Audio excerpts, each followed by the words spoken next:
मिथिला नवयुवक मंडल charitable trust द्वारा 2 दिवसीय सरस्वती पूजा महोत्सव हर्षोल्लास के साथ मनाया गया। पूजा महोत्सव के बारे में जानकारी देते हुए मंडल के उपाध्यक्ष अशोक कुमार महंतो ने बताया कि वेड रोड अखंड आनंद कॉलेज सुएज ट्रीटमेंट प्लांट सत्यानगर ऋषि आश्रम में यह महोत्सव शुक्रवार 23 जनवरी की सुबह मूर्ति स्थापना एवं पूजा दोपहर को आरती प्रसाद के बाद शाम को भजन गायक शंभू जी एवं प्रकाश नादान द्वारा आयोजित भजन संध्या में श्रोता झूमने को मजबूर हो गए एवं संध्या आरती में आमंत्रित अतिथियों में एसीपी आर आहिर, राष्ट्रीय बजरंग दल के 84 धर्म सभा प्रखंड के शिवशंकर शुक्ला जी रजत मुखिया उपस्थित रहे। एसीपी आर आहिर ने मां सरस्वती की आरती का लाभ लेकर मां सरस्वती का आशीर्वाद प्राप्त किया। सरस्वती पूजा महोत्सव के चलते मिथिला नवयुवक मंडल चैरिटेबल ट्रस्ट के संस्थापक अध्यक्ष जीवन भाई चौधरी एवं पदाधिकारी भोला प्रसाद महतो, अनिल चौरसिया, राम बहादुर महतो, राम प्रकाश सिंह, संजय कुमार महतो, नंदलाल महतो, विजय प्रसाद बिहारी प्रसाद, प्रताप कुमार कृष्ण कुमार सिंह, संजीव कुमार झा तथा पदाधिकारी पूजा महोत्सव मनाने के लिए कई दिनों से परिश्रम कर रहे थे। शनिवार को महाप्रसादी इसके बाद मां सरस्वती की विसर्जन यात्रा निकाली गई। विसर्जन यात्रा में समाज के सैकड़ों महिला पुरुष जुड़े थे। अच्छा, कार्यक्रम क्या है आज का कार्यक्रम क्या है? अरे बताइए ना। ये अपने सरस्वती माता का कार्यक्रम है। इसका जो है ना, हम लोग सब कार्यक्रम सब आदमी मिलकर के काम कर रहे हैं। आपका नाम क्या है?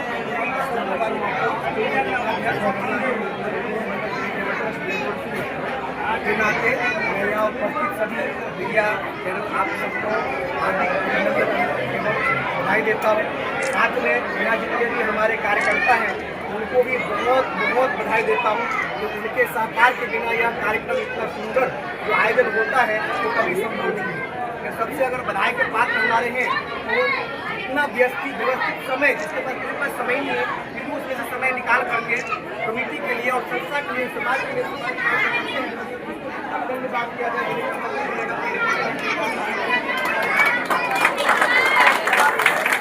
महिला कमेटी है जो हमारी महिला कमेटी भी है। महिला लोग का भी सहयोग बहुत ज़्यादा रहा है हमेशा से हमारे कमेटी में, और हम इस कमेटी को तो ऐसे हमारे जो पिछली पीढ़ी थी जो 1987 से चलाते आ रहा है, उसके बाद से जहाँ तक मेरा ख्याल है कि मैं 2007 से लेकर इस कमेटी को जितना हो सकता है अपना समय दे करके आगे से आगे बढ़ाते आया हूँ और संघर्ष करके 2017 में मैं रजिस्ट्रेशन कराया। आज हमारा कमेटी एक रजिस्टर्ड संस्था के नाम पर पहचान है। वेड रोड पर एक मिथिला समाज का अच्छी कमेटी के रूप में हमारी पहचान है। हम केवल ये माता जी का पूजा ही नहीं करते, और भी सामाजिक जो भी कार्यक्रम आता है हमारे नज़र में, जो कि आदमी को लगे कि नहीं भाई आदमी यहाँ पर परेशान हो रहे हैं, यहाँ किसी आदमी का सहयोग की आवश्यकता है, वहाँ हमारी कमेटी बढ़ चढ़ के आगे आकर उनका सहयोग करते हैं। चाहे हॉस्पिटलाइजेशन हो, चाहे दवा खाना की मदद हो, चाहे और भी कोई कानूनी परेशानी हो, या और भी कोई चीज़ जो उनको नहीं कर पा रहे हैं, और एक उनको ऐसा जगह चाहिए, प्लेटफॉर्म चाहिए जहाँ से उनको मिल सकता है कि यहाँ से मुझे रास्ता मिल सकता है, और रास्ता देने के लिए हमारी कमेटी हमेशा तत्पर रहती है और रास्ता देती है। सरस्वती माता की महिला कमेटी का भी जो है फोटो हो जाए ताकि मीडिया में उनका भी नाम रहे, क्योंकि महिला के बिना कोई भी चीज़ संभव नहीं होता है। उनका सहयोग तो रहना ही चाहिए, उनका सहयोग तो आप कुछ भी नहीं है, इसलिए पहले उनका भी हो जाना चाहिए। इसके बाद हमारे प्रवक्ता हो रहे हैं मीडिया प्राणी भी हो रहे हैं।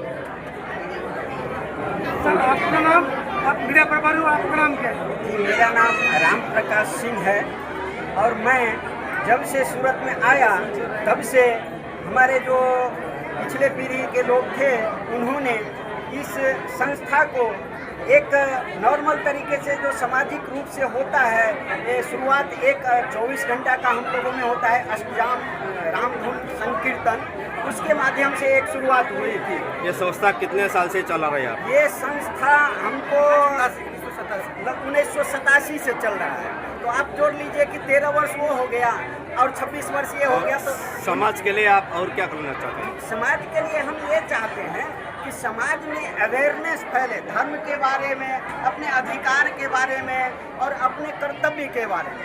तो हम समाज से कुछ अपेक्षा भी रखते हैं और समाज को कुछ देना भी चाहते हैं। जैसे कि बहुत सारे लोग हमारे समाज के भी हैं और अदर समाज के भी हैं जिनको कि कुछ चीज़ों की जानकारी नहीं होती है। जैसे कई तरह के संस्कृति है, जैसे हम लोग मिथिलांचल क्षेत्र से आते हैं तो हमारा मिथिला का जो संस्कृति है वो यहाँ के लोगों को नहीं जानकारी है, और यहाँ के संस्कृति तो हम लोग यहाँ आए तो जान गए, तो हम अपना संस्कृति भी समाज के बीच रखना चाहते हैं और एक दूसरे के समाज का पूरक बनना चाहते हैं।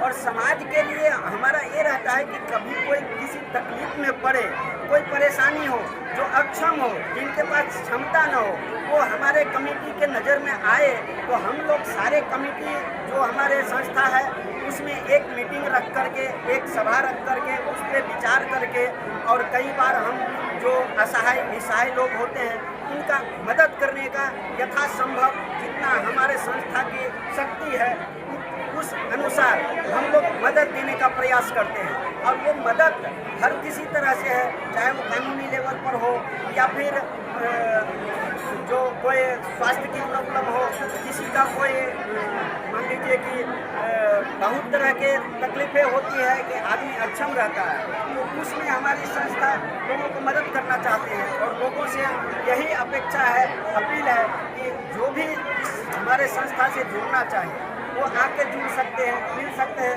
हमारी संस्था इसी तरह बढ़ती रहे, आज 40 वर्ष होने को है और आगे भी अनियंत चलता रहे, यही हम कार्यक्रम का हमारा उद्देश्य है कि हम इस संस्था को और आगे बढ़ाएं। 1 से 2 हो, 2 से 3 हो, लोग से लोग जुड़े, और एक समय हमारे संस्था का जो मेंबर थे वो सैकड़ों में थे, आज हजारों में है, और हम अपेक्षा रखते हैं कि कल जाके लाखों में होगा, परसों करोड़ों में हो सकता है। इसी और मनुष्य काम आए एक दूसरे का, जब तक जुड़ेंगे नहीं संस्था में तब तक एक दूसरे को काम नहीं आ सकता।